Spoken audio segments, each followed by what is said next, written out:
agradecer a Raimundo Robredo que haya aceptado la invitación a este webinario sobre internacionalización que estamos organizando conjuntamente entre Iberglobal y el Club de Exportadores desde que empezó el confinamiento. El objetivo de estos webinarios es hablar, dar información, comentar, abrir debates sobre temas relacionados con la internacionalización. Y entonces hemos tenido debates tanto y webinarios sobre cuestiones geográficas como cuestiones sectoriales, de instrumentos, paneles también de discusión. Voy a sugerir que los participantes silencien el micrófono de sus ordenadores para que no haya ruidos e interrupciones a la presentación que va a hacer Raimundo Robredo. Y el formato que vamos a seguir es muy parecido al de otras veces. Primero hará una presentación sobre África, la economía, las consecuencias del COVID-19, en fin, un poco perspectivas, ¿no?, que se abren sobre África subsahariana especialmente. Y luego será una presentación de una media hora, 35 minutos aproximadamente, y luego lo que haremos será un debate entre Enrique Fanjul, socio director de Iberglobal, y yo con Raimundo, y en donde también formularemos preguntas que nos vayan haciendo los participantes a través del chat, ¿no?, que tienen en la barra de abajo, chatear, y ahí pueden formular las preguntas que quieran hacerle al director general, ¿no? Una muy breve presentación. Raimundo Robredo es de Oviedo, ingresó en el cuerpo diplomático en el 2001 y tiene un currículum bastante extenso. Es licenciado en Ciencias Económicas, diplomado en Derecho, máster en Derecho de la Competencia por la Universidad de Toulouse, máster en Comercio Internacional por el ICEX, ha hecho también cursos de liderazgo en Corea, y tiene dos características muy importantes, ¿no?, su trayectoria profesional. En primer lugar, y cuando él empezó, una trayectoria muy vinculada a la empresa privada, al sector exterior. Fue becario ICEX en Lagos, en Nigeria, y además fue representante de una empresa española en Ghana. Y durante toda su carrera diplomática, que empezó en el año 2001, ha tenido muchos puestos relacionados con África. Ha estado en nuestras embajadas en África, en Pretoria, en Dakar, ha sido también vocal asesor de la Dirección General de Planificación y Evaluación del Desarrollo, vocal asesor en la presidencia del gobierno, responsable de África subsahariana y cooperación, y es director general para África desde el 2017. Raimundo, de nuevo, muchísimas gracias por aceptar esta invitación, y somos todo oídos. Muchas gracias a ti, Antonio, y al Club de Exportadores y a Iberglobal por invitarme y por darme la oportunidad otra vez de hablar de África. Soy yo el que os lo agradece porque, como sabes, una de las cosas en las que suelo insistir es que en España hay un desconocimiento de África relativamente grande, ¿no? Normalmente os hablo de la política exterior de África y es bueno señalar que yo soy director general de política exterior, por tanto no tengo un conocimiento muy profundo de los instrumentos comerciales, etcétera, pero me alegra saber que a lo largo del webinario otros han hablado con mejor conocimiento de causa que yo. Yo voy a centrar mi exposición, como tú me has pedido, Antonio, en la actual situación de África tras el impacto del COVID, en las perspectivas económicas concretamente, con un poco más de extensión, y luego en qué estamos haciendo, qué se está haciendo en la esfera internacional y qué están haciendo distintos actores, ¿no?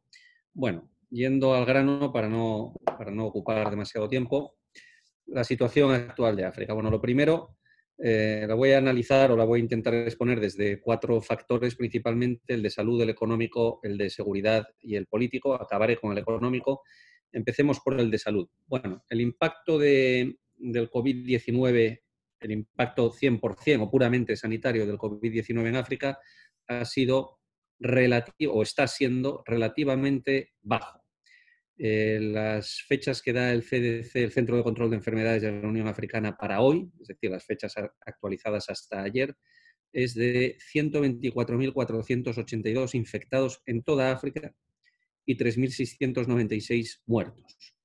Es decir, en toda África no llegan a 3.700 muertos según las cifras oficiales del CDC. Bueno, es evidente en fin, es de una probabilidad enorme que estas cifras sean un caso de underreporting, ¿no? De que en realidad los casos reales sean muy superiores. De hecho, varias embajadas han reportado, embajadas nuestras están reportando que las cifras de muertes que se están dando, bueno, es una situación parecida a la que tenemos en España, ¿no? El registro civil está registrando las cifras de muertos un pico respecto a lo normal estacionalmente en otros años, que en algunos casos se atribuyen a la malaria o a la tuberculosis, cuando en realidad hay razones para sospechar que probablemente sean COVID. Es decir, las cifras probablemente serán más altas que las que estamos viendo o que las que da el CDC de la Unión Africana.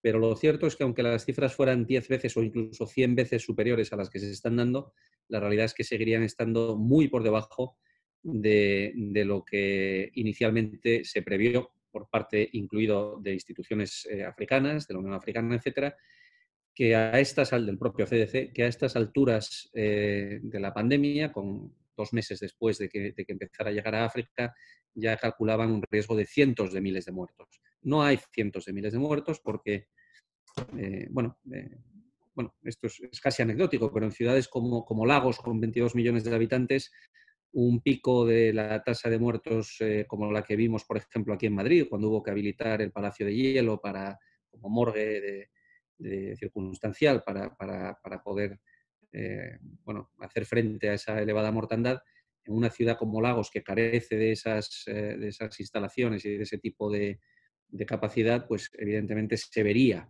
¿no? Se vería esa alta mortalidad, se vería por las calles. No está sucediendo. Por tanto, parece que con todas las cautelas quizás excesivas que acabo de exponer, la realidad es que el impacto sanitario en África está siendo mucho menor, mucho menor de lo esperado. ¿Por qué? Bueno, hay varias razones. Y aquí, evidentemente, tardaremos mucho tiempo en saber cuáles de ellas explican mejor esa baja mortalidad, ¿no? Pero varias hipótesis con las que se trabaja. La principal, la primera, y yo creo que la principal, la que explica la mayor parte de esta baja mortalidad, es la edad, es la juventud del continente. En Europa, entre el 80 y el 90% de los fallecidos por COVID tienen más de 60 años.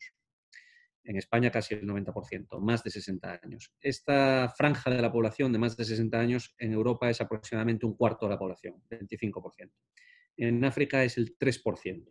Es decir, el grupo de riesgo real en África es un grupo de riesgo muy pequeño. Es una parte de la población muy pequeña.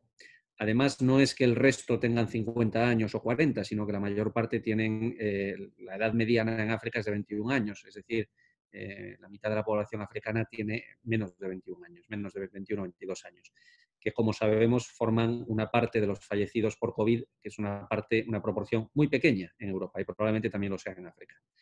Otras razones que se han dado es la dispersión de la población es menos urbana que en Europa, el uso de antipalúdicos y no cabe excluir tampoco, porque es una historia de éxito, que realmente las autoridades africanas tomaron medidas muy pronto. Vieron lo que estaba sucediendo en Europa y tomaron medidas, y además medidas que ya están instaladas casi permanentemente en los aeropuertos africanos, en los que habéis viajado por allí y muchos lo habéis hecho, habréis visto que se toma la temperatura automáticamente a todos los que llegan con las cámaras de infrarrojo. Nigeria muy rápidamente aisló 3 casos al principio de la pandemia, identificó todos los contactos, es decir, están acostumbrados a gestionar epidemias y lo han gestionado bastante bien. Evidentemente, el impacto de salud, como decía, es pequeño, pero el impacto económico, como diré más adelante, va a ser mucho más grande. Ha habido un impacto también en términos de seguridad. De momento no estamos viendo un repunte de las actividades terroristas en los 3 grandes conflictos que hay. Por un lado el de Sahel y el lago Chad, por otro lado el del Cuerno de África y Somalia, y por otro lado la República Centroafricana. No está habiendo de momento un repunte en los ataques, no está habiendo de momento un repunte en los muertos. No significa que no los haya, por desgracia los ataques continúan, pero sí estamos viendo llamadas de los grupos islamistas y yihadistas a incrementar la violencia de los ataques, a aprovechar esto y, bueno, dicen Amadou Koufa, concretamente en Mali, decía que esta pandemia es un castigo de Alá contra los cruzados. Los cruzados, para el que no lo tenga claro, somos nosotros, somos todos los demás, básicamente. Bueno, por otro lado, decían que Alá les protege y que ellos pueden rezar tranquilamente en las mezquitas, todos agrupados, porque no hay riesgo de que cojan el coronavirus, con lo cual puede incluso que tenga un buen efecto. Pero la realidad es que de momento a lo que ha llevado es a que muchas de las actividades que hacíamos los europeos y occidentales en África en apoyo a la seguridad se han suspendido o congelado, porque bueno, el entrenamiento de tropas en Mali se ha suspendido, algunos de los contingentes han sido rotados, en el caso de España, de los 300 soldados que teníamos en Mali, han rotado aproximadamente un tercio, han vuelto a España porque han terminado su periodo, y no han podido ser reemplazados porque la pandemia no lo permitía, Mali exigía una cuarentena y, en fin, por una serie de razones no se ha hecho. Yo espero que después de, cuando la pandemia pase, más pronto que tarde, espero, el compromiso es de reanudar esas tareas de formación, de apoyo a las policías, gendarmerías, etcétera, en los 3 conflictos. Ha habido y va a haber todavía más un impacto político. Huelga decir que algunos de los gobiernos africanos, digamos, con credenciales democráticas menos pulcras, han aprovechado la pandemia para restringir libertad de movimientos, libertad de manifestación, de protesta, de prensa, etcétera. Y este es un año en África que es un año electoral. Este año todavía se tenían que celebrar 13 elecciones. De estas 13 hay 2 que ya han sido pospuestas hasta el 2021, pero aún quedan 11 elecciones importantes, presidenciales, en el continente. Y claro, lo más probable es que acaben siendo retrasadas, aplazadas hasta el 2021 buena parte de esas elecciones. Esto es un mal precedente porque tanto ECOWAS como la Unión Africana, como por supuesto la Unión Europea y SADC en el sur de África, habíamos insistido mucho en que las fechas de las elecciones hay que respetarlas. Puede que algunos de vosotros recordéis que Kabila gobernó 2 años y algo más, casi 2 años y medio más del término que tenía de mandato, sencillamente retrasando las elecciones. El automatismo constitucional que existe en Europa no siempre se da en África. Y bueno, como algunos me habréis escuchado decir en otras presentaciones, la situación política en África va mejor. Cada vez hay más democracias, cada vez son más sólidas, cada vez se respetan más los plazos, hay alternancia en el poder, la última en Guinea-Bissau recientemente. Y esto, que es algo bueno, pues yo temo que hay razones para pensar que sufrirá un pequeño, digamos, freno con esta pandemia. Pasamos a las perspectivas económicas, que entiendo que son las que más os interesan y a las que intentaré dedicar un poquito más de tiempo. Bueno, las perspectivas económicas de África son muy malas. Como acabo de explicar, de contaros, el impacto de salud y demás es relativamente pequeño. Permitidme que os voy a dar una cifra que nos di antes, pero que quizás lo ponga en perspectiva. Os he dicho que los fallecidos hasta ahora reportados por la Unión Africana por coronavirus, por COVID-19, son 3.696, es decir, menos de 4.000 en todo el continente. Todos los años, cada año, todos los años, mueren unas 400, algo más de 400.000 personas en África por malaria y se infectan, por tuberculosis, y se infectan 2,5 millones. Y unas 450.000 por malaria, y el número de infecciones, por supuesto, es mucho más de 2,5 millones. Bueno, yo mismo he tenido malaria 3 veces y supongo que algunos de los que me escuchan, si vais mucho a África, también lo habréis tenido. Es decir, el impacto sanitario es realmente pequeño. El económico, sin embargo, va a ser muy, muy grande. Como sabéis, África crecía entre el 3,5%, se preveía que fuera a crecer en el 2020 entre el 3,5% y el 4%, lo cual ponía a África en el segundo lugar, no muy lejos de la región del mundo que más rápidamente crece, que ahora mismo es Asia. Todo el mundo va al Fondo Monetario Internacional, al Banco Mundial, han revisado las previsiones de crecimiento y es evidente que todas han sido revisadas a la baja. En el caso de África, la primera revisión la hizo UNECA, Naciones Unidas, la Comisión Económica para África de las Naciones Unidas, que lo hizo en febrero. Rebajó la previsión de crecimiento al 1,8 positivo en 2020. Poco después, la Unión Africana hizo su propia estimación y la revisó hasta el menos 0,9% de crecimiento del PIB africano, y el último en revisar las previsiones ha sido el Fondo Monetario Internacional, que prevé una caída del 1,6. Es decir, hay una tendencia muy clara, como veis, a que cada nueva revisión de las expectativas de crecimiento africanas para 2020, con diferencias de solo 2 o 3 semanas entre una y otra, cada nueva revisión rebaja un punto más el PIB y estamos ya claramente en terreno negativo. Comparado con las previsiones de crecimiento de Europa, también negativas, claro, y las de España, que en algunos casos se cita el 10% o más de crecimiento negativo en este año, un menos 1,6 puede parecer envidiable, pero es la primera vez que el continente africano sufre en su conjunto una recesión, un crecimiento negativo en 25 años. Y es un continente en el que el crecimiento de la población, por supuesto, no se va a detener, lo cual supone que la reducción de la pobreza, que se venía produciendo de forma constante desde hace ya pues, aproximadamente 15 o 20 años, se va a frenar este año. Va a volver a aumentar la pobreza y parte de esa clase media emergente de África, muy vulnerable, regresará a la pobreza según considera el Banco Mundial, ¿no? Esto, evidentemente, son muy malas noticias. ¿A qué responde esta caída? Que, bueno, como creo que he insinuado, probablemente va a ser mayor que lo que prevé el Fondo Monetario Internacional a medida que se vayan haciendo nuevas previsiones. ¿A qué responde esta caída del crecimiento económico y de las perspectivas económicas de África? Bueno, pues a varios factores. Os voy a recomendar, porque lo explica muy bien y además es muy reciente, un informe que ha hecho el 14 de abril el Real Instituto Elcano, concretamente Ainhoa Marín, que estaba entre la lista de los asistentes, es posible que esté escuchando, que se titula Claves del impacto económico del coronavirus en África. Es un informe que a mí me parece bastante bueno porque hace un análisis multivectorial que con permiso de Ainhoa voy a seguir. Bueno, ¿por qué se produce esta recesión, esta contracción de las economías africanas? En primer lugar, por la caída de los precios de las materias primas y principalmente del petróleo.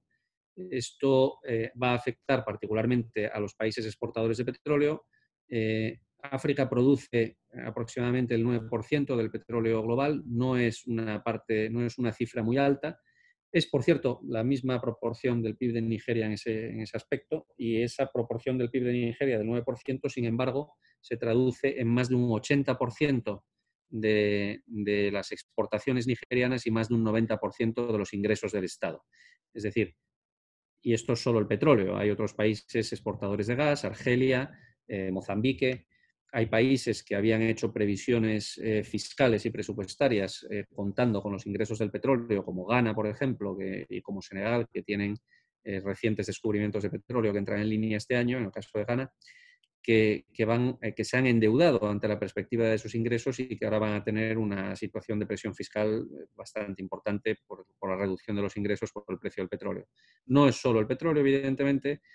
Otros países que dependen de las exportaciones de cobre, de hierro, de carbón, de aluminio, como Guinea-Conakry, etcétera, también están viendo los precios de esas materias primas caer. Se benefician en ese aspecto algunos países, por ejemplo, Mali, que es un país atravesando un conflicto terrible, como sabéis, no va a ver sus perspectivas de crecimiento significativamente reducidas porque las principales exportaciones de Mali son algodón y oro.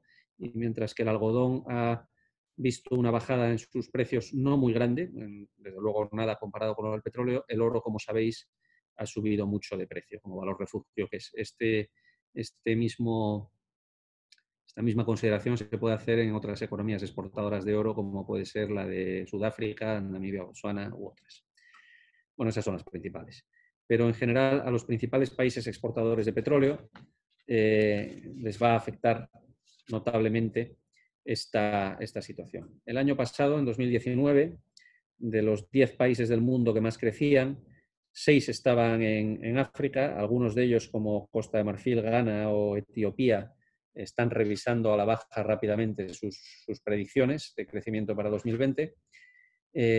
Y por este lado del petróleo, pues me refiero al estudio que ha hecho el Elcano, que decía antes, los principales afectados serán en este orden Nigeria, Angola, Argelia, Libia, Egipto, República del Congo y luego Gabón, Guinea Ecuatorial, Sudán del Sur y otros ya en menor medida.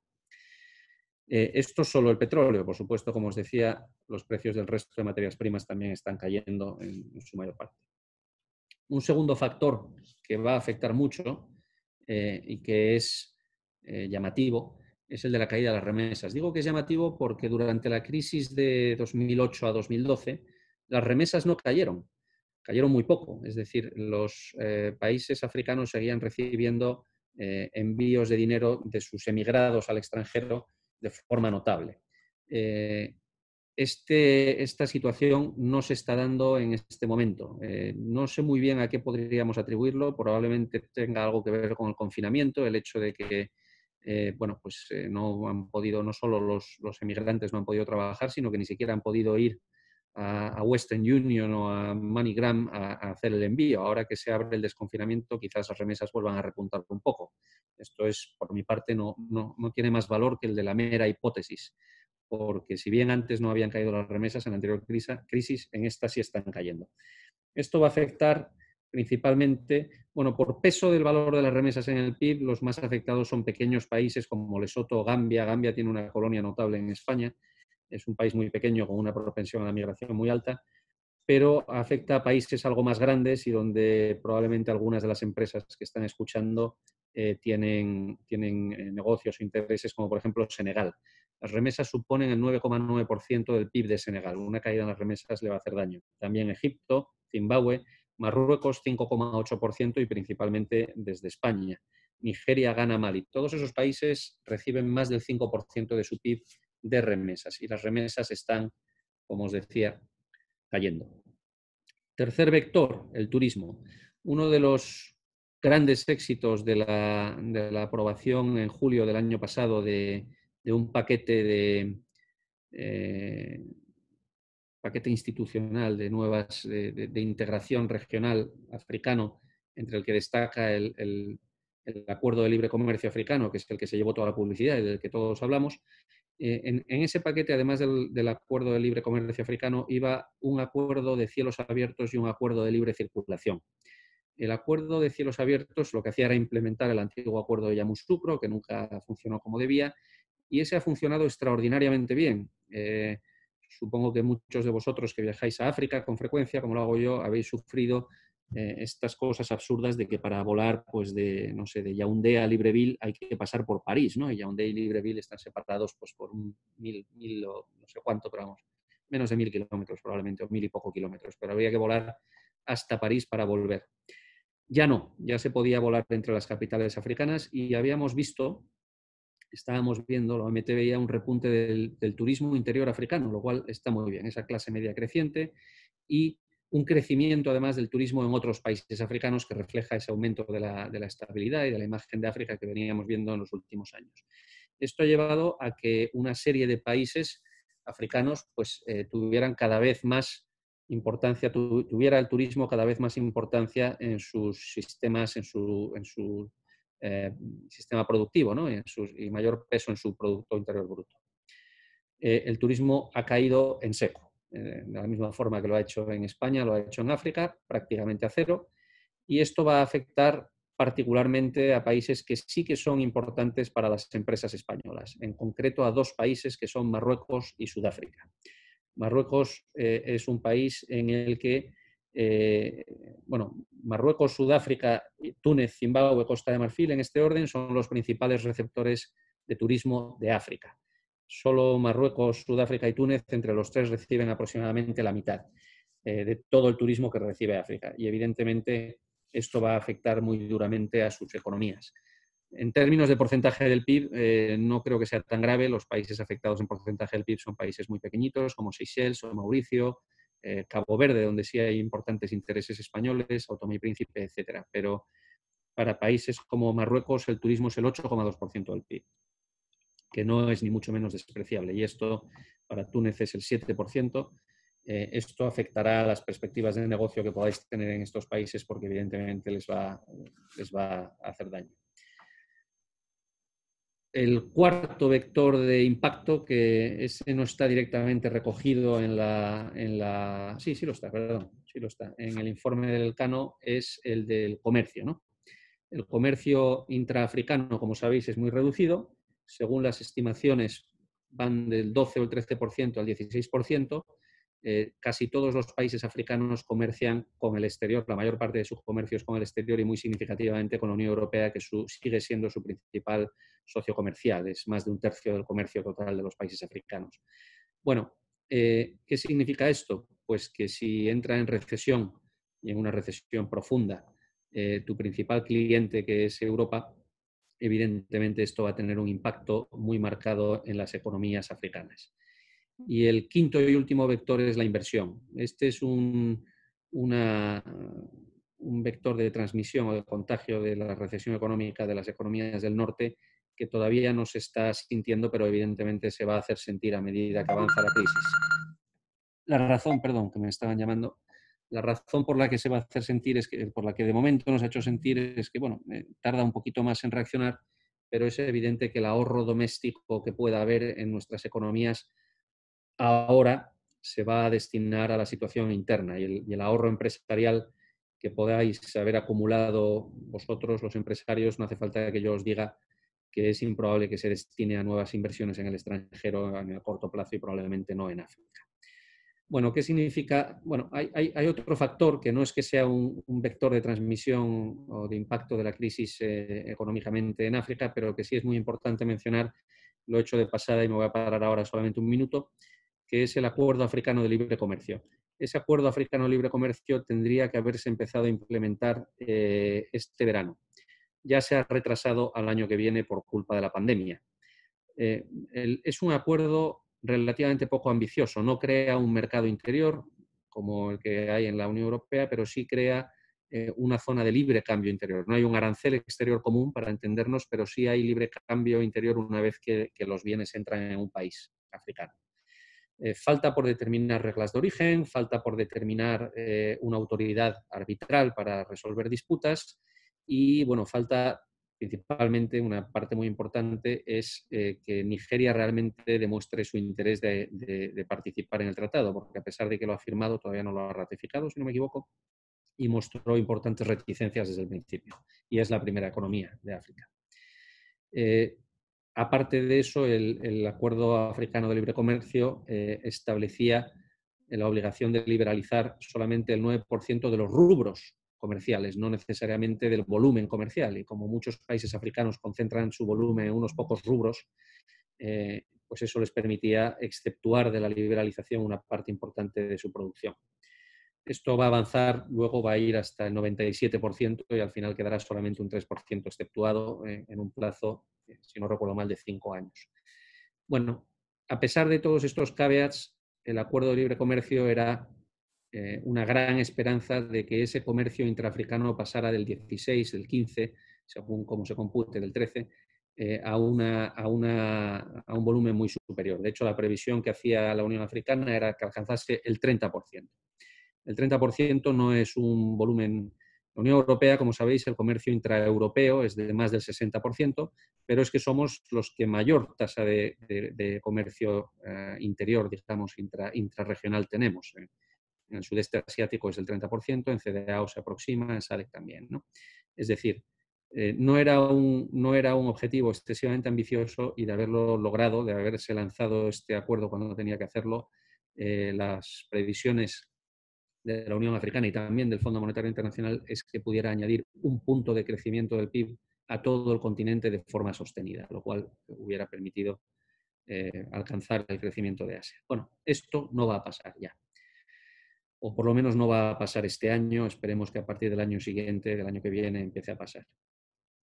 Bueno, ¿cuál es la conclusión de todo lo que he venido apuntando?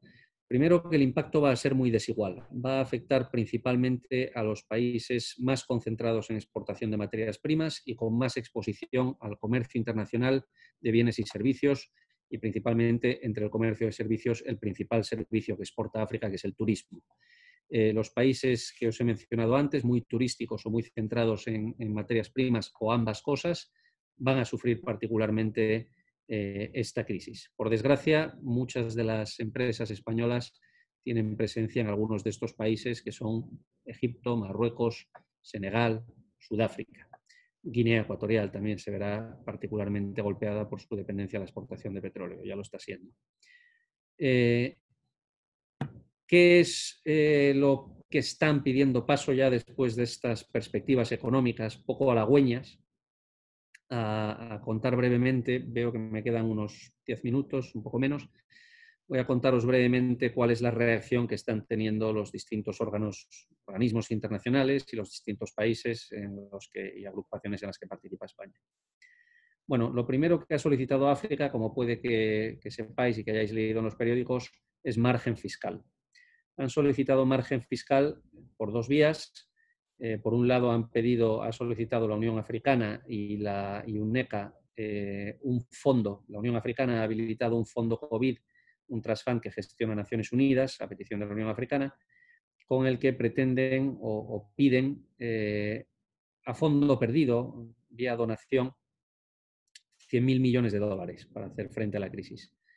Es una cifra que de hecho probablemente sea muy pequeña, que sea realmente insuficiente para atender a la crisis económica, y aún así es improbable que se alcance con la rapidez con la que se pretende y la necesidad que existe para ella. Realmente soy poco optimista respecto a la capacidad de las economías del norte de movilizar transferencias a esa velocidad.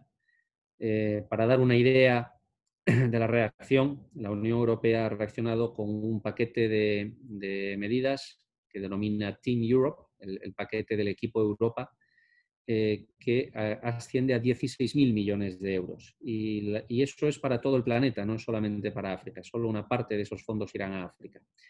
16.000 millones de euros, como imagináis, pues es muy poco. Esto responde a su vez a una realidad inevitable, que es que estamos en los últimos meses de aplicación de las perspectivas financieras de la Unión Europea, que se hacen a 6 años y que, como sabéis, pues claro, al final del periodo presupuestario la Unión Europea no puede buscar créditos adicionales, y lo que se ha hecho es reasignar y reconducir créditos que ya existían. La cifra es pequeña, pero todo apunta a que en la negociación de las perspectivas financieras del marco financiero plurianual que ahora mismo se está llevando a cabo, a partir del 2021, la proyección del capítulo de acción exterior de la Unión Europea en el que irían estos fondos probablemente sea muy superior y probablemente se destine de forma significativa a África, porque es una prioridad que comparten buena medida los socios europeos, que compartimos buena medida los socios europeos. La tendencia es que la Unión Europea deje de ir por el lado de la transferencia y cada vez vaya más por el lado del blending, de usar el Banco Europeo de Inversiones, el BEI. Ahora mismo están sobre la mesa varias opciones para transformar bien el BEI, bien el BERD, pero parece que todo se inclina por el BEI, en un auténtico Banco de Desarrollo Europeo, que lo que haría sería dar blending, créditos blandos, seguro de crédito a la exportación, es decir, unir en un único banco europeo las funciones que en España hacen CESCE, ICO y COFIDES, ¿no? Y por supuesto con un músculo financiero mucho mayor. Bueno, esa es la respuesta de la Unión Europea, que como veis es una respuesta de momento limitada y a corto plazo. La perspectiva de que sea más amplia y con más músculo financiero, por desgracia, tendrá que esperar a los nuevos presupuestos, que también están sometidos a una enorme presión de las demandas de los propios Estados miembros. Habéis visto las noticias ayer mismo. Otra iniciativa para responder a esta necesidad africana de margen fiscal es la que se está llevando a cabo en el G20 y el Club de París, de forma conjunta en el G20 y el Club de París, y que puede que también hayáis oído hablar de ella en los periódicos. De momento lo que se plantea es únicamente una moratoria de los pagos de la deuda, del servicio de la deuda, y únicamente hasta el 1 de enero de 2021. Ya se ha acordado el MOU, el Memorando de Entendimiento, que actuará como marco para esto, hace solo una semana, en el marco del Club de París. Esto se aplica únicamente a la deuda pública, no a la deuda privada, que tiene otros canales y que de momento no está reaccionando como lo hace la pública, por razones evidentes y legítimas. Y lo que esto supone, bueno, para empezar, no consiste en una cancelación del pago de los intereses, sino un aplazamiento. Y esto no responde necesariamente, no es necesariamente una cosa mala, porque varios países africanos, mientras que algunos países africanos, por ejemplo, Macky Sall, el presidente de Senegal, o Abiy Ahmed, el presidente de Etiopía han reclamado la condonación total de la deuda de África. Hay otros países africanos, Kenia, si no recuerdo mal, Ghana también sí, hay varios países africanos y Sudáfrica que han dicho que han dado a entender ya o han dicho abiertamente que no quieren cancelación de la deuda y no quieren cancelación del servicio de la deuda, porque en ambos casos eso sería un credit event y desencadenaría un default técnico que dificultaría su acceso a los mercados más adelante. Hay que entender que el incremento del endeudamiento de los países africanos es en buena medida una historia de éxito. Es decir, muchos países africanos, parte importante de los países africanos, estaban accediendo ya a los mercados privados y algunos de ellos emitiendo deuda en su propia moneda. Esto lo que refleja es el éxito de estos países en tener economías saneadas, en acceder a los mercados internacionales, pero claro, por otro lado, esto les ha permitido endeudarse de forma más fácil, más sencilla, y eso ha aumentado los niveles de deuda significativamente en algunos casos. China también ha sido muy agresiva a la hora de financiar proyectos de infraestructura en África y esto ha creado endeudamiento concentrado en unos pocos países, pero de forma muy significativa. Esto reduce su margen fiscal para reaccionar a la pandemia. Como todos sabéis, monetariamente África no tiene, hay dos grandes bloques del franco CFA que no tienen margen monetario porque tienen una paridad fija con el euro, con lo cual todos esos carecen de política monetaria en efectos prácticos, y los que sí tienen soberanía monetaria y la capacidad de actuar sobre sus monedas suelen tener, con muy pocas excepciones, una presión inflacionaria que hace que sea realmente difícil para ellos utilizar esa herramienta. Por tanto, les queda únicamente, aparte de las políticas de oferta y de aumento de la competitividad, liberalización de los mercados, que sinceramente espero que acometan, les queda únicamente la política fiscal y, como digo, no son halagüeñas las perspectivas. España está impulsando o estamos empezando a sondear la posibilidad de ser un poco más ambiciosos en estas políticas de cancelación de deuda. No os oculto, y por supuesto lo sabéis, que para nosotros esto sería algo relativamente fácil de hacer, porque nuestra deuda pública con África subsahariana, después de la iniciativa HIPIC y de haber cancelado todos los créditos en la iniciativa de saneamiento de los países altamente endeudados, ya prácticamente lo que nos queda de deuda es menos de 200 millones de dólares, con lo cual es una cantidad relativamente pequeña y concentrada en dos países, sobre todo en Sudán y en Zimbabue. Cada uno de ellos tiene aproximadamente entre 70 y 80 millones de dólares de deuda, casi toda ella FIEM, de antiguos FAD. Esto hace que entre los dos son 150 millones y el resto de África subsahariana serían menos de 50 millones. Por tanto, para nosotros es relativamente fácil impulsar estas políticas. Un obstáculo será, como podéis imaginar, China, que ya ha señalado que no quieren, que de momento solo consideran el aplazamiento de los pagos del servicio de la deuda hasta enero del 2021. China es ahora mismo acreedor de aproximadamente un tercio de la deuda africana.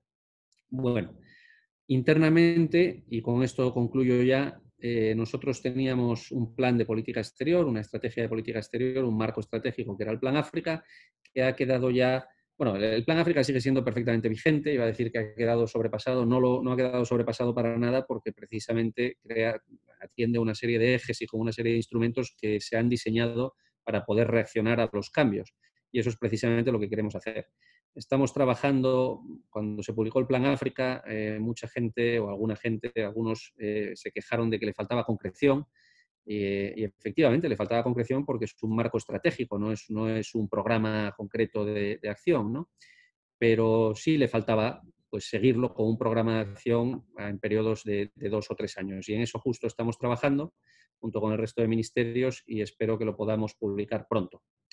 En cuanto a los instrumentos que creaba para reaccionar a este tipo de cosas y coordinar nuestra respuesta, principalmente eran dos: la Comisión Interministerial para África, cuya primera reunión se viene retrasando por una serie de situaciones, primero políticas, luego la pandemia, y ahora espero que se pueda celebrar antes del verano. Se tenía que haber celebrado en marzo, pero bueno, se ha ido cancelando y espero que se pueda celebrar antes del verano.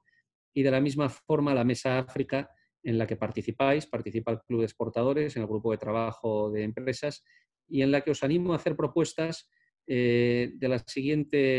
con el siguiente matiz.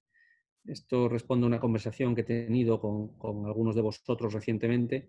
Efectivamente, el escaso margen fiscal de los países africanos no es exclusivo de los países africanos. También nosotros nos enfrentamos a un margen fiscal muy estrecho. Eso no significa que la Mesa África deba renunciar a plantear propuestas. Yo creo que todo lo contrario. Sin embargo, lo que hay que hacer es hacerlas inteligentemente, en el sentido de solicitar medidas de facilitación, de aligeramiento regulatorio, de promoción de las inversiones, marcos de doble imposición que permitan, que abaraten el hacer negocios fuera de España. En el caso de la crisis de 2008 a 2012, esa crisis significó un aumento de la propensión marginal a la exportación de las empresas españolas enorme, un aumento de la proporción de la exportación en nuestro Producto Interior Bruto, en la demanda agregada de España, muy grande. Yo espero que dentro de, como dicen los anglosajones, ¿no?, toda nube negra tiene un silver lining. Espero que el silver lining de esta situación tan negativa sea que las empresas vuelvan a reaccionar encontrando mercados más allá de nuestras fronteras. Fue más sencillo durante la crisis anterior porque la crisis anterior no golpeó a todo el planeta, golpeó principalmente a las economías desarrolladas, pero no tanto a las economías emergentes o a las economías africanas. En este caso nos va a golpear a todos por igual, con lo que todos los mercados van a estar, creo yo, en una situación complicada. Es el momento quizás de utilizar la Mesa África y eso es lo que yo os planteo, os invito a hacer, para plantear propuestas imaginativas que vayan más por el lado regulatorio y por el lado de facilitar ese comercio exterior e incluso inversión exterior, que por el de solicitar apoyos o ayudas que en este momento van a ser realmente escasas. Apoyos o ayudas me refiero de carácter financiero, porque el apoyo y la cooperación de la red de embajadas y de las oficinas comerciales sabéis que lo tenéis permanentemente. Me he extendido un poco más de lo que me dijo Antonio, así que si os parece me quedo en eso e intentaré responder las preguntas que me queráis hacer. Muchas gracias. Gracias, Raimundo. La verdad es que ha sido una presentación francamente interesante. Yo creo que has entrado muy bien y de forma muy profunda en los temas económicos, que son los que más nos interesan, y con esos 5 elementos importantes, ¿no?, que has señalado de los puntos débiles, ¿no?, el precio de materias primas y petróleo, remesas, tema de inversión, turismo y el comercio intraafricano, ¿no? No nos queda mucho tiempo de webinario. Como comentaba al principio, vamos a tener un diálogo, Enrique Fanjul, que es el socio director de nivel global, y yo contigo, sobre estos temas, y vamos a intentar también formularte preguntas que nos están llegando al chat, ¿no? Y una de ellas habla sobre Canarias. Es decir, Canarias siempre ha dicho que bueno, tenía una posición privilegiada con África. De hecho, Casa África está basada en Canarias. ¿Esto es de verdad así o es más un wishful thinking? No es wishful thinking para nada. De hecho, yo dije en alguna ocasión, y me citaron en algún periódico canario, que yo querría que España tuviera la vocación de política exterior hacia África que tiene el gobierno canario. Es realmente envidiable la forma en la que se vuelca hacia África. Y hemos colaborado excelentemente bien con la comunidad autónoma canaria, tanto con el gobierno actual como el anterior, que era de distinto signo político, como sabéis. Canarias hace algunas cosas muy notables. Una de ellas, por ejemplo, es que Canarias se beneficia de unos fondos de la Unión Europea, de FEDER, de Desarrollo Regional, que son los fondos Interreg, que tienen un capítulo para regiones ultraperiféricas, como es el caso de Canarias, Azores, Madeira, y que habilitan la posibilidad de gastar esos fondos que recibe la Unión Europea en países de su entorno. Y esto lo hace Canarias, es decir, recibe fondos de la Unión Europea de Desarrollo Regional e invierte parte de esos fondos en Senegal, Mauritania, Gambia, Cabo Verde e incluso Guinea-Bissau, si no recuerdo mal. Además, Canarias tiene en la ley presupuestaria española, no canaria, existen una serie de disposiciones adicionales y en una de ellas se permite bonificar el impuesto de sociedades de empresas con sede en Canarias que invierten en una serie de países de África Occidental, que son Marruecos, Mauritania, Senegal, Gambia, Guinea-Bissau, Guinea-Conakry, y ahí se para. Me lo sé por una razón, no porque sea un friki, que probablemente también, sino porque precisamente ahora se va a proponer que esa lista de países se extienda y llegue hasta Ghana. De forma que, bueno, como veis, Canarias, y siguiendo con lo que os decía de los fondos, Canarias tiene una cantidad de becarios muy notable en distintos países de ese entorno inmediato africano, ¿no? Aparte de que está Casa África, aparte de que está el Programa Mundial de Alimentos, tiene un centro de preposicionamiento también en las Palmas de Gran Canaria, y aparte de que el gobierno canario hace una cantidad de viajes y visitas a esos países de su entorno muy grande. Es decir, no son solo viajes y visitas y la Casa África y los seminarios que hace, es también una notable presencia inversora y comercial.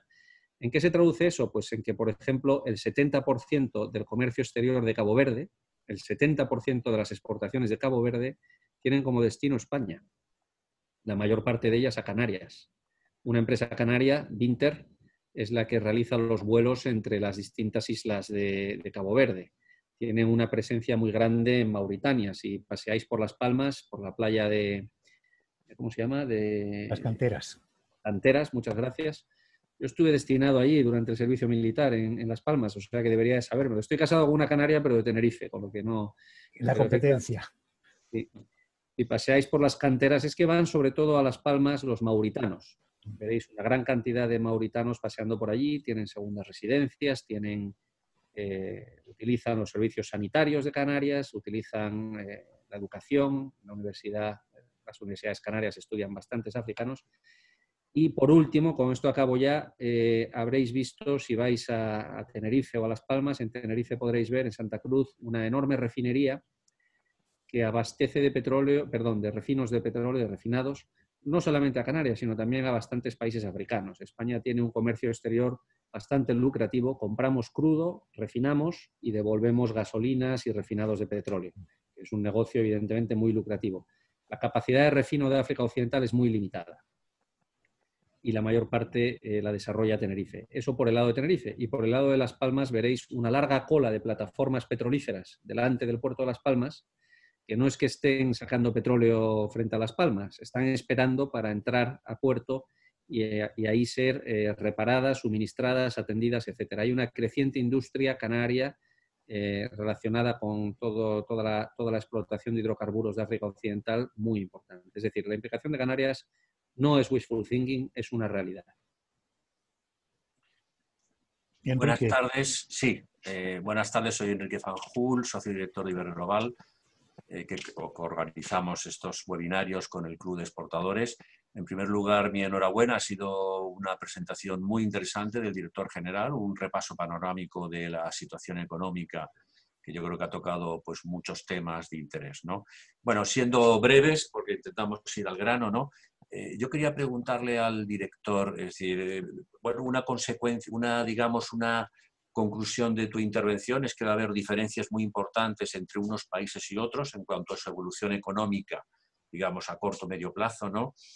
Pensando en las empresas españolas, ¿tú qué países, digamos, qué 3 o 4 países, ya sé que es una pregunta que puede resultar un poco comprometida a veces desde un punto de vista diplomático, ¿no? Pero qué 3 o 4 países piensas que de aquí a un año y medio, digamos, en estos momentos de crisis en los que pues muchos pensamos que el sector exterior puede ser un motor para salir de la crisis o para paliar en alguna medida las consecuencias de la crisis, ¿qué 3 o 4 países recomendarías en África? Bueno, muchas gracias, Enrique, gracias por tus palabras amables y gracias por esta pregunta complicada y envenenada. Bueno, como dicen en los prospectos de los bancos, rentabilidades pasadas no garantizan rentabilidades futuras, rendimientos futuros, entonces yo voy a intentar, me voy a mojar un poco, pero por favor no me toméis demasiado al pie de la letra y cada uno que haga su due diligence. No decimos nada de más a nadie, ¿eh?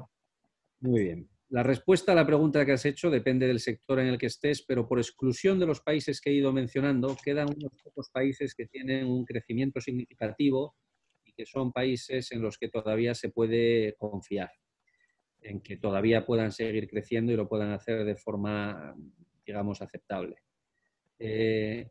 Empezaría por Etiopía. Etiopía no tiene una gran fragilidad ni respecto a turismo, ni respecto a petróleo, materias primas. Es un país que recibe mucha inversión, por desgracia, en buena medida China. A mí me gustaría que hubiera más inversión europea, y que es un país que está llevando a cabo una serie de medidas de apertura que deberían de culminar con la apertura de su sistema financiero, actualmente muy cerrado, y eso probablemente desencadene una nueva ola de crecimiento etíope. Venía creciendo al 10%, 9%. Como sabéis, está terminando su gran presa del Renacimiento, que dará electricidad barata a todo el país a partir de 2021-2022. Tiene unas elecciones muy delicadas el año que viene, que tenían que haber sido este año y serán el año que viene, no sabemos todavía cuándo, y que son muy delicadas. Es un país con sus propias inestabilidades, en una zona muy complicada, pero son 100 millones de habitantes, industrialización creciente y una economía bastante diversificada, y no está particularmente afectada por los factores que he dicho. Así que uno de ellos sería ese. Otro país que a mí me gusta mucho desde el punto de vista de su política económica, diversificación y crecimiento es Ruanda, donde no tenemos una embajada, por desgracia. Es un país pequeñito, pero con un marco inversor muy favorable, un marco inversor muy abierto, leyes fiables y que probablemente se debería de explorar. Otro país similar, que empieza a tener petróleo y que tiene una situación financiera delicada precisamente porque se ha endeudado más de la cuenta y bueno, previendo esta entrada del petróleo, y finalmente los ingresos van a ser menores de lo previsto, es Ghana. Ghana no depende de forma muy notable tampoco del petróleo, porque para Ghana el petróleo es algo nuevo. Entonces tiene una economía relativamente diversificada, también tiene un marco inversor muy atractivo y no tiene una gran vulnerabilidad ni al turismo ni a las remesas. Otros países que pueden ser interesantes, otro país que puede ser interesante es Namibia, porque las exportaciones de Namibia, diamantes, oro, etcétera, sí están subiendo de precio, y porque además Namibia tiene ya cierta presencia española, sobre todo en el sector pesquero, que no se va a ver muy afectado. Le afectará el turismo a Namibia. Y bueno, aparte de esto, los grandes destinos, que son Marruecos y Sudáfrica, evidentemente se van a ver tocados, pero yo no los descartaría por completo. Esto espero que no sea una debacle en ninguno de los dos casos. Gracias, Raimundo. Hay algunas preguntas que nos han llegado por el chat. Sí. Ha habido algunas sobre temas de deuda externa que ya has respondido en la intervención. Hay otra que formula Montaña Rodríguez Ovejero, de la empresa SATEC, que pregunta por el Plan África y si la coronacrisis esta va a suponer un cambio en los países prioritarios, en los 10 países prioritarios que prevé el Plan África. La respuesta es no. La respuesta es no, pero me voy a extender un poquito más.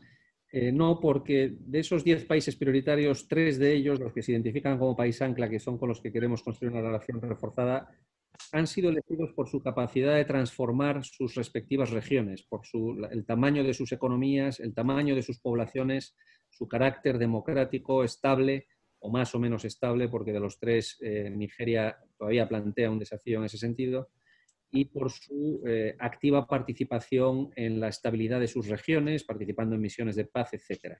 Esa potencia transformadora que tienen Sudáfrica, Nigeria y Etiopía no la van a adquirir ni mañana ni pasado, ni la pierden por el coronavirus estos 3, ni la van a adquirir en un futuro próximo Ghana o Senegal. Senegal no tiene la capacidad de tirón económico de África Occidental que tiene Nigeria, y ni Namibia ni Mozambique van a sustituir a Sudáfrica en el sur. Entonces, esos 3 no van a cambiar. Respecto a los otros 7 que se habían identificado como países de gran crecimiento acelerado y con marcos regulatorios favorables, como Ghana, Senegal, Namibia, Angola o Kenia o Tanzania, por ejemplo, todos estos efectivamente van a sufrir la crisis y van a retroceder. Pero, de nuevo, también lo van a hacer el resto de países de África, con lo cual no es previsible y abandonemos, pues por poner un ejemplo sencillo, no vamos a dejar de priorizar a Senegal para priorizar a Guinea-Bissau.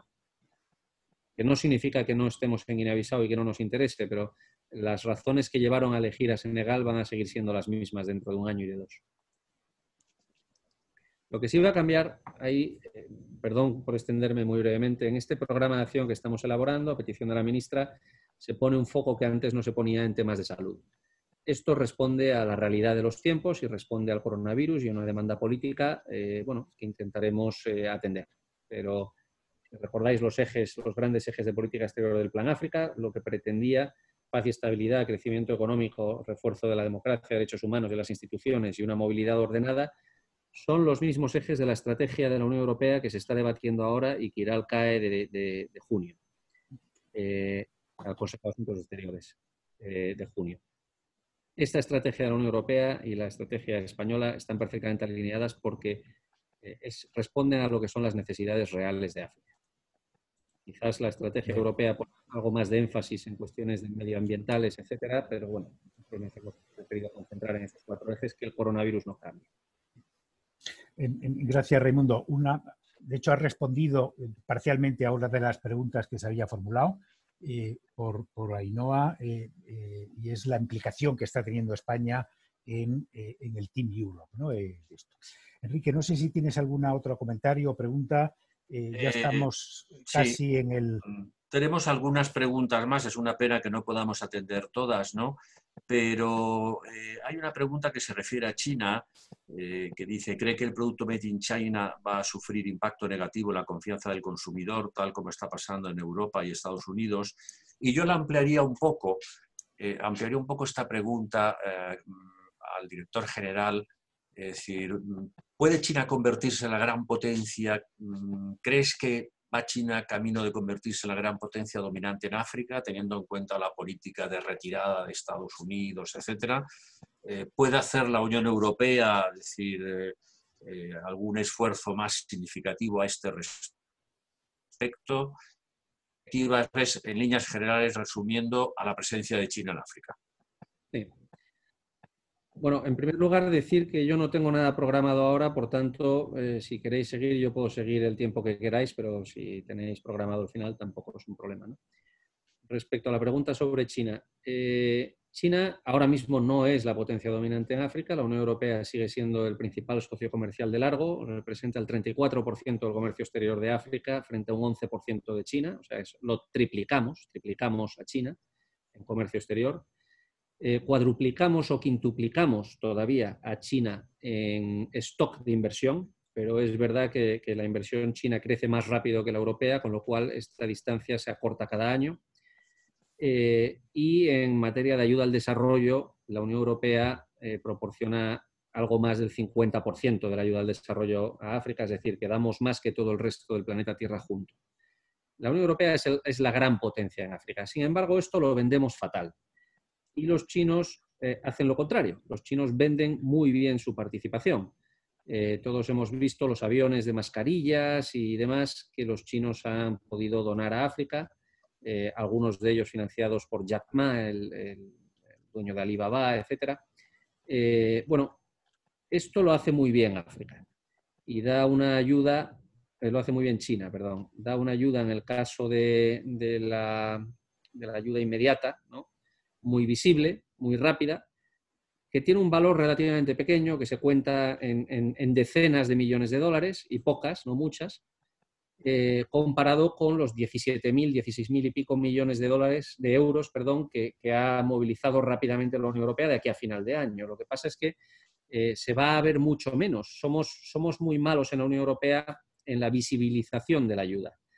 Por primera vez se ha introducido un paquete para visibilizar mejor, dentro de esos 16.000 y algo millones, hay una serie de medidas para vuelos de emergencia, es decir, estamos copiando un poquito lo que hace China por razones más de imagen que de eficacia, porque a nadie se le oculta que estas cosas tienen una eficacia limitada y, sin embargo, la condonación de la deuda tiene mucha más potencia a la hora de atender a las necesidades, ¿no? China está siendo relativamente refractaria a los movimientos en el G20 y el Club de París de condonación de la deuda y de canje de la deuda, porque para ellos es mucho más costoso. Eventualmente esto puede llevar a que se vea realmente que China pues tiene una, bueno, digamos, la implicación de China en África no es en realidad, es una falsa generosidad. Yo espero que así sea, pero nadie puede hacer poco más que un pronóstico. Yo no estoy haciendo más que un pronóstico. Tú me preguntas si será China la gran potencia. Yo creo que no. Creo que muchos países africanos empiezan a ver las limitaciones de la ayuda china, que por ejemplo pues Se nos acusa a los europeos de que condicionamos nuestra inversión a temas de derechos humanos, etcétera, lo cual es cierto, por supuesto, son parte de nuestros principios y valores y así lo vamos a seguir haciendo, mientras que las ayudas chinas no llevan ningún condicionante y no tienen ningún inconveniente en hacer negocios con los peores dictadores del continente. Bueno, es cierto que no llevan condicionantes de ese tipo, pero llevan condicionantes de otro tipo. Hacen mucho más de ayuda ligada, lo que nosotros hacíamos hace 15 o 20 años, hacen otro tipo de ayuda y luego la calidad es sensiblemente inferior en muchos casos y esto se ve. Y la imagen de China en África se va deteriorando poco a poco.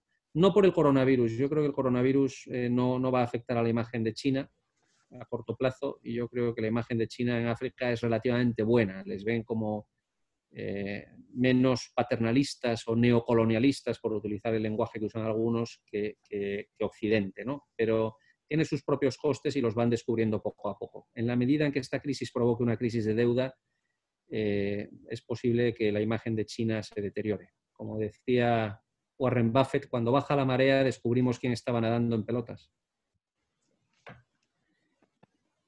Raimundo, has comentado el tema de la condonación de deuda, es decir, de momento el aplazamiento que se ha acordado de deuda pública en el servicio de la deuda, en el Club de París y en el G20, y que se está pensando que haya no simplemente un aplazamiento, sino una condonación, ¿no?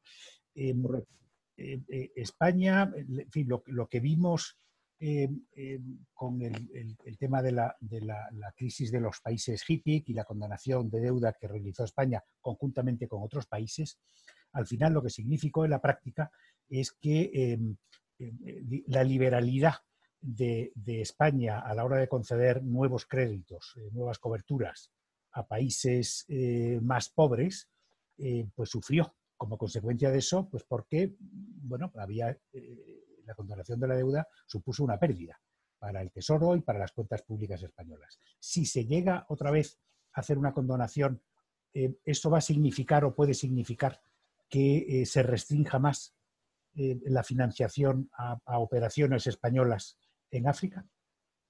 Pues sí, posiblemente, Antonio. Es una excelente pregunta porque lo que tú estás contando es efectivamente lo que sucedió.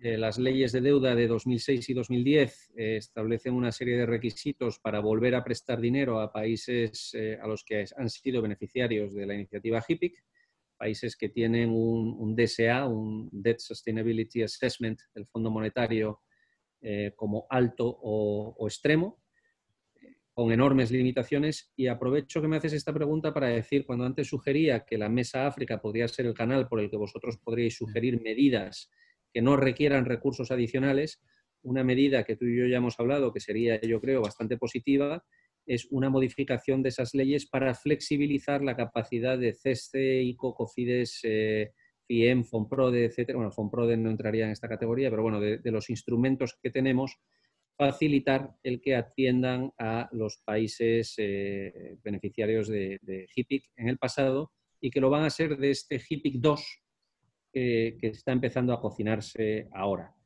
La realidad, tampoco quiero crear falsas expectativas porque, como decía, quiero subrayar que de momento no es más que una propuesta que han hecho los africanos, que ha sido bien recibida en algunas capitales, entre ellas la española, pero que también ha sido recibida duramente en otras, empezando por Pekín. Y yo no sé cómo soplará el viento, porque no es lo mismo la iniciativa HIPC cuando éramos nosotros los que pagábamos, la original, que esta HIPC 2, donde un tercio de la factura lo va a tener que pagar Pekín y no sé hasta qué punto estarían interesados en eso.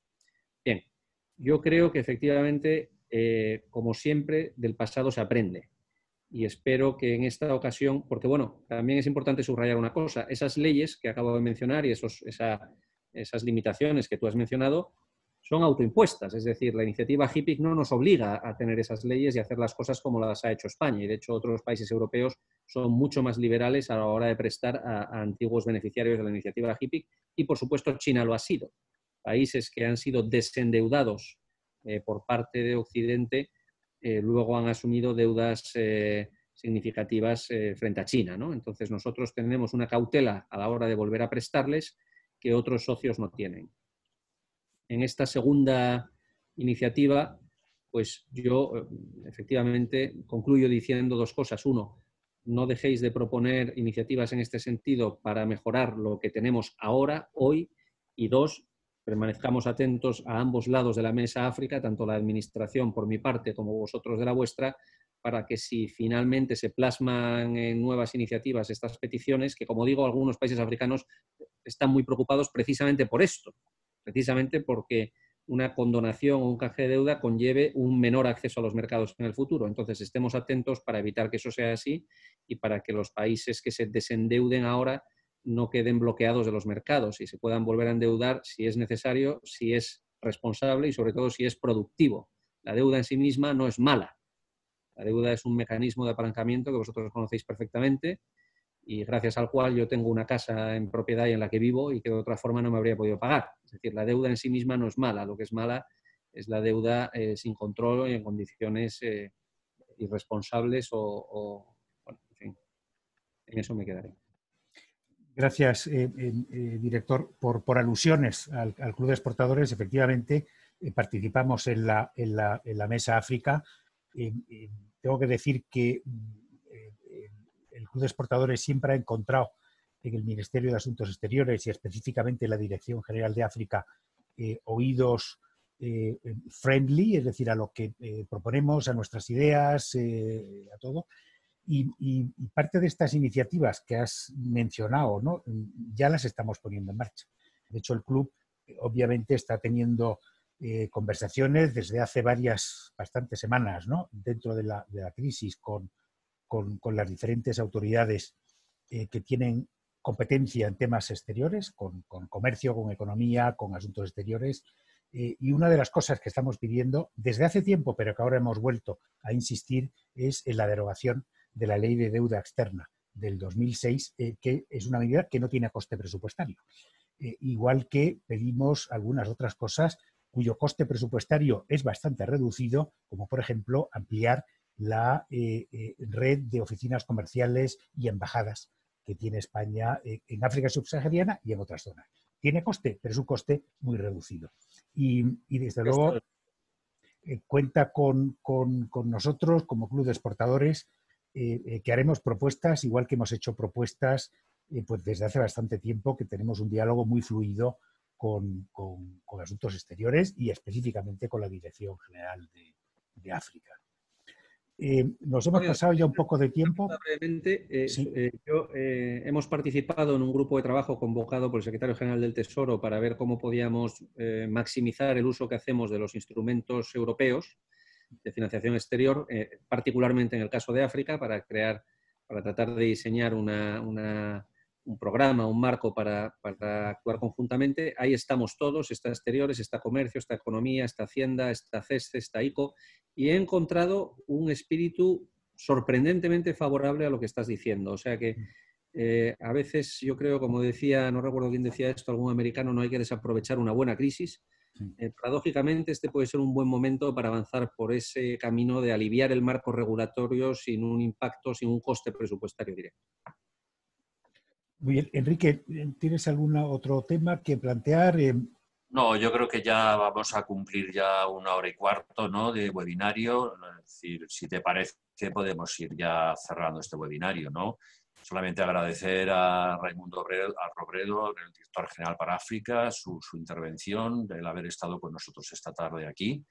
Los temas de África yo creo pues, que interesan cada vez más, ¿no? Yo creo que África se estaba poniendo en alguna medida bastante de moda en términos económicos y comerciales, ¿no? De ahí la proliferación que se puede ver de artículos y de trabajos, de think tanks, de consultoras, etcétera, sobre África, ¿no? Y bueno, es decir, yo creo que en este ciclo de webinarios, del cual el de hoy yo creo que ya es el número 13 o el número 14, creo que ha sido muy oportuno de haber dedicado uno a África. Y es un tema del cual pienso que nos seguiremos ocupando y pienso, Antonio, que el Club de Exportadores se va a seguir ocupando, ¿no? Sí. Por mi parte, muchas gracias, director general, y muchas gracias a todos los asistentes. Y Antonio, si tú quieres decir algo para cerrar. Nada, simplemente agradecer al director general que haya aceptado nuestra invitación para participar en este webinario, que yo creo que ha sido muy interesante. Anunciar que la semana próxima, como siempre los jueves a las 5, tenemos ya otro programado, que lo anunciaremos mañana, en donde el invitado es el presidente de la Asociación Española de Banca, que nos va a hablar sobre temas de financiación internacional y cómo puede afectar o en qué va a afectar o en qué puede afectar el COVID a temas de financiación de operaciones internacionales. Raimundo, si quieres añadir algo más. Solo mi agradecimiento por lo generosos que sois brindándome estos pequeños púlpitos para que yo predique el Evangelio continuamente y siga hablando de África. Os agradezco la oportunidad que me dais invitándome. Muchas gracias. Bien predicado, he de decir, ¿eh? Gracias. No solo hoy, sino todas las veces que amablemente has estado con nosotros en eventos de estos. Muchísimas gracias a todos los participantes y espero que nos veamos la semana próxima, el jueves a las 5. Muchas gracias. Hasta luego.